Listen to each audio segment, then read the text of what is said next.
છેલ્લા 4 સપ્તાહથી સમગ્ર દુનિયાનો જીવ તાળવે ચોંટાડનાર યુક્રેન રશિયાનું યુદ્ધ હવે નિર્ણાયક મોડમાં આવી ગયું છે. નમસ્કાર, આપ જોઈ રહ્યા છો સંદેશ ન્યૂઝ, તમારી સાથે સત્યની સાથે સંદેશ વિશેષ સાથે હું છું નુપુર. આરપારની આ લડાઈ હવે વર્ચસ્વની લડાઈ બની ગઈ છે, પણ હકીકત એ પણ છે કે અત્યારે યુક્રેનને કાબૂમાં કરવું પરમાણુ શક્તિ રશિયા, મહાશક્તિ અમેરિકા કે જોશીલા ઝેલેન્સ્કીના હાથમાં નથી, અને સૌ કોઈ યુદ્ધની આગમાં બરબાદ થઈ રહેલા યુક્રેન પર રાજ કરવા હવાતિયા મારી રહ્યા છે.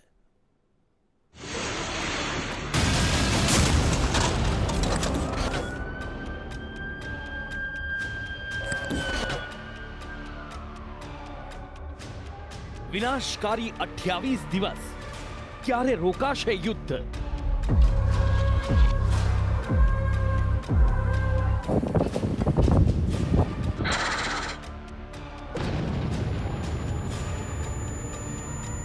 બોમ્બ, બારૂદ અને બરબાદી.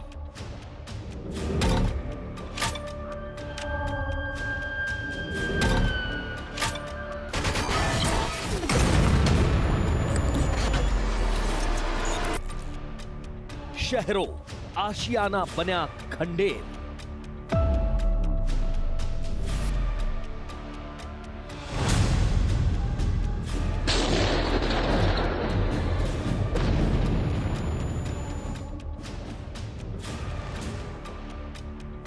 વિનાશ વચ્ચે પણ અડીખમ.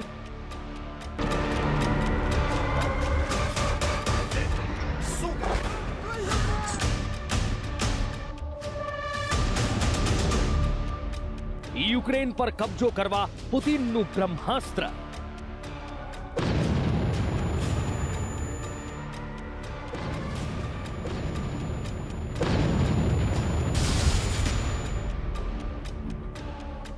યુક્રેન પર હવે રશિયાનો હાઇપરસોનિક મિસાઇલથી હુમલો.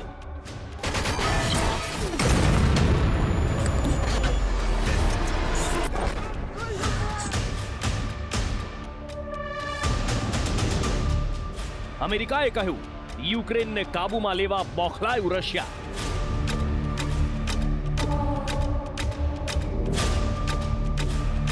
પુતિન હવે શું કરશે? બાઇડનને બધી જ ખબર છે.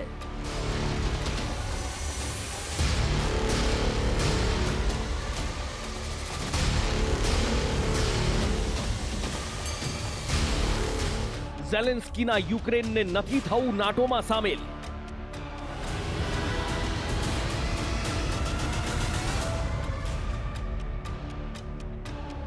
યુક્રેન માટે શક્તિશાળી દેશોના હવાતિયા. છેલ્લા 28 દિવસથી યુક્રેનની ધરતી પર વિનાશકારી જંગ ચાલી રહ્યો છે. યુક્રેન પર કબજો કરવા રશિયા પોતાની તમામ તાકાત લગાવી રહ્યું છે, અને બીજી તરફ પોતાની આઝાદી માટે યુક્રેનના નાગરિકો, યુક્રેનના સૈનિકો માથા પર કફન બાંધી રશિયાના હુમલાનો જવાબ આપી રહ્યા છે. આ તરફ અમેરિકા પણ રશિયા સાથે જંગના મેદાનમાં ઉતર્યા વગર યુક્રેનની મદદ કરી રહ્યું છે.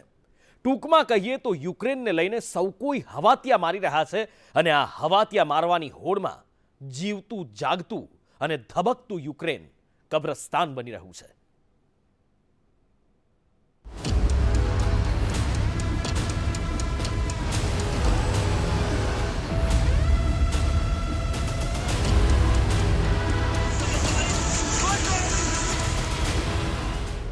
દિવસથી સતત થઈ રહેલા રશિયાના હુમલા બાદ યુક્રેનમાં લોકો તેમના જીવનના સૌથી ખરાબ દિવસોનો સામનો કરી રહ્યા છે. પુતિનની સેનાએ મારિયુપોલ શહેરને સંપૂર્ણ રીતે નષ્ટ કરી નાખ્યું છે, જેમાં મહિલાઓ અને બાળકોને પણ નિશાન બનાવવામાં આવ્યા. શું હોસ્પિટલ, શું બંકર? ધબકારા મારતું સુંદર શહેર મારિયુપોલ હવે ખંડેર બની ગયું છે. રશિયા દ્વારા અમાનવીય સ્થિતિમાં છોડી દેવામાં આવેલા દક્ષિણ યુક્રેનના શહેરમાં હજી પણ 2 લાખથી વધુ લોકો ફસાયેલા છે. રશિયન સેના શહેર મધ્યમાં હુમલો કરી રહી છે. હ્યુમન રાઇટ્સ વોચે મારિયુપોલ શહેરને મૃતદેહો અને ઇમારતોના કાટમાળથી ભરેલું બર્ફીલું નરક ગણાવ્યું છે. મીડિયા સાથેની વાતચીતમાં સ્થાનિકોનું કહેવું છે કે લોકો ખોરાકની અછતનો સામનો કરી રહ્યા છે. બાળકો ભૂખ અને તરસથી પીડાઈ રહ્યા છે. તરસ્યા બાળકોને રેડિયેટરનું પાણી પીવાનો વારો આવ્યો છે અને પેટનો ખાડો પૂરવા માટે લોકો મરેલા કૂતરા ખાવા મજબૂર થયા છે. આ કહાની એ વાતનો પુરાવો આપે છે કે લોકોના હિત માટે છેડાતું યુદ્ધ લોકોની જિંદગીને નર્કથી પણ બદતર બનાવી દે છે.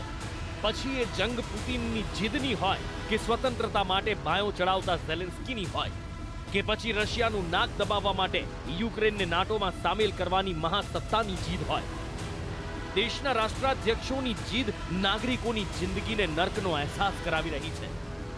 તેમ છતાં યુદ્ધનો અંત લાવવા કોઈ આગળ નથી વધતું. ઉલટાનું જેમ જેમ દિવસો પસાર થાય છે તેમ તેમ યુદ્ધ વધુ ને વધુ આક્રમક બનતું જાય છે. પુતિનની સેનાએ 28 દિવસની અંદર પૂર્વ યુરોપના એક નાના દેશ યુક્રેનનો સંપૂર્ણપણે નકશો બદલી નાખ્યો.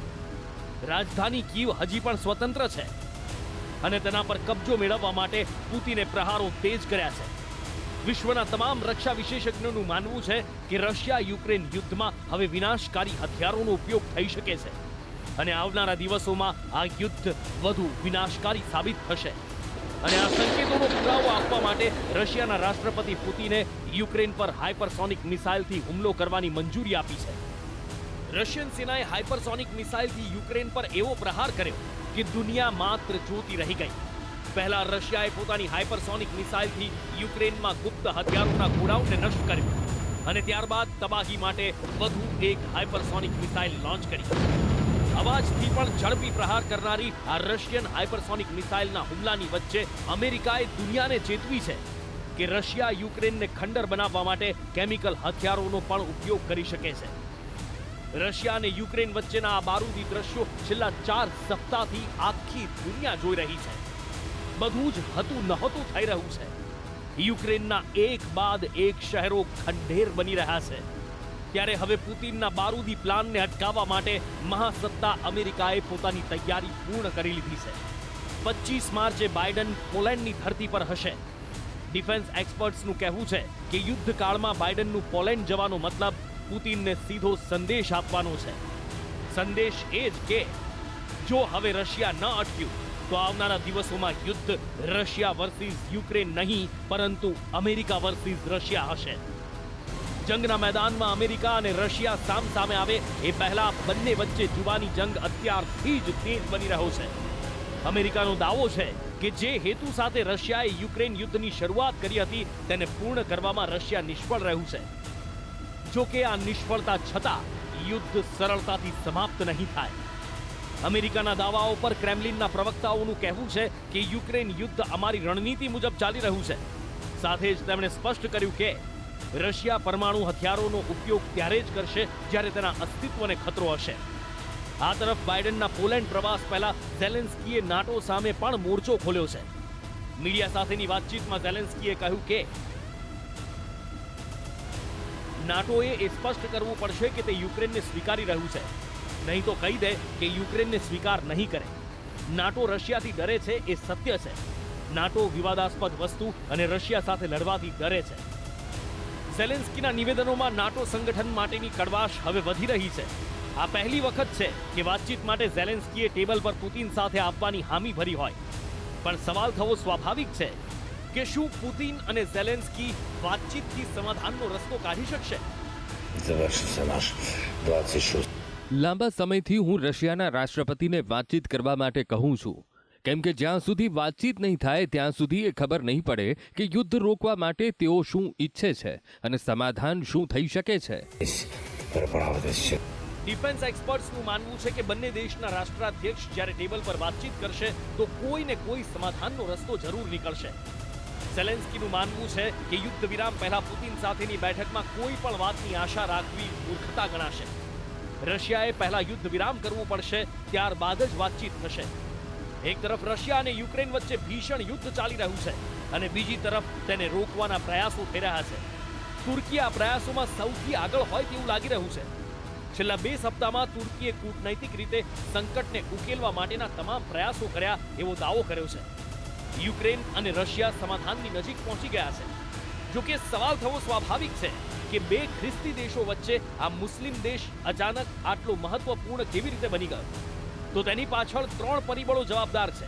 પહેલું એ કે તુર્કી અન્ય દેશો કરતા રશિયા અને યુક્રેનની નજીક છે. બીજું, રશિયા નથી ઈચ્છતું કે અમેરિકા કે અન્ય પશ્ચિમી દેશો આ મામલે આગેવાની લે. એટલું જ નહીં, રશિયા તુર્કી દ્વારા યુરોપમાં મોટા ભાઈ તરીકે પોતાને જોવા માંગે છે. અને ત્રીજું કારણ એ કે રશિયાએ અઝરબૈજાન, લિબિયા અને સિરિયામાં લોહિયાળ જંગ રોકવા માટે તુર્કીની ભૂમિકાને જોઈ છે. યુક્રેનમાં સર્વત્ર બરબાદી વેર્યા બાદ આ જંગ હવે નિર્ણાયક મોડ ઉપર પહોંચ્યો છે. યુક્રેનની રાજધાની કીવની ખૂબ નજીક પુતિનની પલટન પહોંચી ગઈ છે. યુક્રેનના અન્ય શહેરો રશિયાના બારૂદી હુમલામાં તહેસ નહેસ થઈ ગયા છે. તેમ છતાં ના પુતિન પાછા વળી રહ્યા છે કે ન ઝેલેન્સ્કી નમતું જોખવા તૈયાર છે.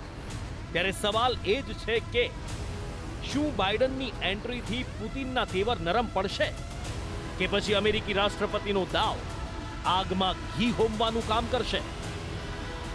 બ્યુરો રિપોર્ટ, સંદેશ ન્યૂઝ.